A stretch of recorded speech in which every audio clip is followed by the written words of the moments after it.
How's it going? This week, I want to talk about perfectionism. I don't know if you consider yourself a perfectionist or not, but this is important information for any student, really, but especially my perfectionists out there. So I get a lot of parents and students saying, mostly parents, but a lot of kids who say they're perfectionists, but a lot of parents who, when a kid doesn't turn in work or is behind pace, that they tell me it's because they're a perfectionist.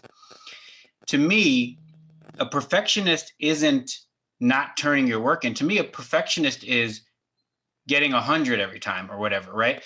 But you don't have to get 100 the first time. So to me, perfectionism is turning in your work to the best of your ability, getting my feedback and reading my feedback and fixing it. So if you're a true perfectionist, you turn it in, you got a 95, you should want to correct whatever you got wrong and turn it in and get 100. That's a perfectionist.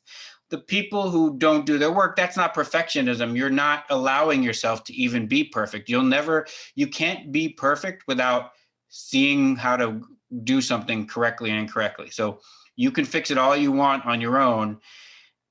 That doesn't mean it's perfect. Until I check it, until it goes through the rubric and the grading system, it can't be perfect, right? So you have to submit something to make it perfect. So why not submit something that's you've tried on, you've done your work and made it on pace? If I give you feedback and it's not 100, read my comments, go back, fix it, and get the 100. Even if you have a 95, go back and fix it. That's a perfectionist. And for all you kids who necessarily don't think you're a perfectionist, my comments are there to help you get a better grade. If you got an 80, my comments will tell you how to get 100. Okay. And if they don't, you can read my comments, call me back and say, Dr. L, I don't understand what I got wrong on this and why I got an 80. We'll go through it. I want you to read my comments. I want you to resubmit, but I want your resubmissions to be carefully thought out.